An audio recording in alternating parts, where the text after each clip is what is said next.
50 Cent amewekeza mapesa mengi sana kumuelezea historia ambayo kwa ufupi, kipande ambacho ni very interesting na kilikuwa kina maswali mengi ni kati ya kifo cha Tupac Shakur pamoja na Notorious B.I.G, msanii wa Bad Entertainment katika record label ya Puff Daddy. Na hii ni kipande kiduchu tu ambacho nimekifuatilia katika documentary ya episode 4 yenye lisali moja ya documentary ya Puff Daddy ambayo imetengenezwa na 50 Cent. Na hili ni bifu ambalo si la mchezo. We have to find somebody that'll work with us that has dealt in the dirtiest of dirty business. We're losing. Kuja kuelewa kwamba kumbe Puff Daddy au P Diddy alienda mbali hadi kusherekea kifo cha msanii wake Notorious B.I.G. Lakini pia inasemekana yeye ndiyo chanzo cha kifo cha Tupac Shakur. Inasemekana kwamba Tupac Shakur alikuwa ni mshikaji wake sana Notorious B.I.G. mpaka pale ambapo P Diddy alipotia force kwa Notorious B.I.G aachane naye kwa sababu yeye anamlipa mshahara, yeye ndo anompa fame, lakini baadaye kwa nini awe chini ya mtu ambaye manake yupo karibu naye? So Notorious B.I.G akasema hapana, na kulikuwa kuna siku manake Notorious B.I.G alienda zake studio na Tupac Shakur alishow up akaenda juu. Kwa hiyo baada ya hapo inasemekana kwamba Tupac Shakur alipata majeraha ya kupigwa risasi ya mkono, na baada ya kutoka hospitali alitoa ngoma hii.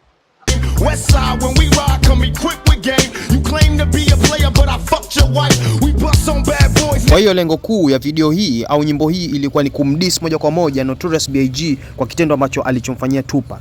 Na hili lilikuwa ni bifu ambalo lilitemka wakati muda mrefu sana, na aliamini kwamba Notorious B.I.G alishirikiana pamoja na bosi wake P Diddy. Kwa hiyo hapo ndipo bifu lilipoanza pia kuzaa. Na kwa hiyo hii documentary imekuja kuonyesha kwamba pale ambapo ilikuwa kuna pambano la ngumi la Muhammad Ali, Tyson pale Los Angeles, na siku ambayo alikuja akanongonezwa Tupac, akaambiwa yule ndo mshikaji ambaye aliyekuja kukuvamia wewe kipindi kile ambacho wewe ulipata majeraha ya mkono. Kwa hiyo the story ikaenda kwamba Tupac Shakur alienda akamvamia, kumbe hakujua kwamba yule mtu alikuwa ni miongoni mwa katika makundi ya wahuni ambayo anashirikiana nayo sana Tupac Shakur, P Diddy. Kwa P Diddy the way ambapo walipoondoka pale ndipo alipoenda kupigwa sasa risasi Tupac Shakur, na inasemekana huenda P Diddy alihusika na mauaji ya Tupac. Lakini mchezo wa kuingia hapo, tunakumbuka kwamba pia Notorious B.I.G alikuwa na show yake UK London. Puff Daddy alimlazimisha Notorious B.I.G kwenda Los Angeles.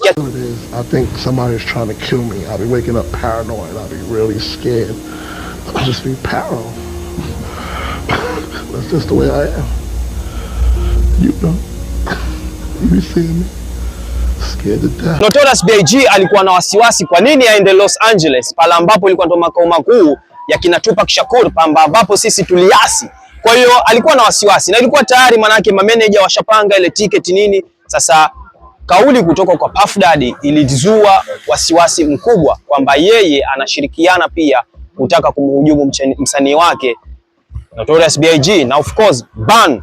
Muda mchache baada hapo msanii Notorious B.I.G naye alifariki dunia. Kwa Puff Daddy alipokuja kutoa mziki maarufu unaoitwa kwamba I'll Be Missing You, mziki ambao uliuza sana wakati ambao Notorious B.I.G alifariki.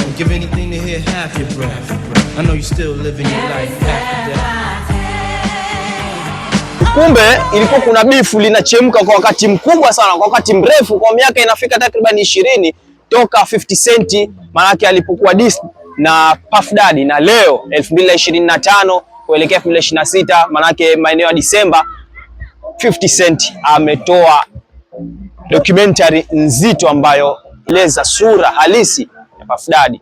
Na hiki ni kipande tu kidogo ambacho nimekitoa katika documentary yetu Sin Diddy ya Puff Daddy ambayo imetengenezwa na director 50 Cent, ambapo mimi naamini imewekezwa pesa nyingi sana. Kwa hiyo mimi nakwambia, omba usitengeneze mabifu na watu ambao wana pesa au labda wako serious na mabifu yao, kwa sababu huenda kikakukuta kitu ambacho hujatarajia.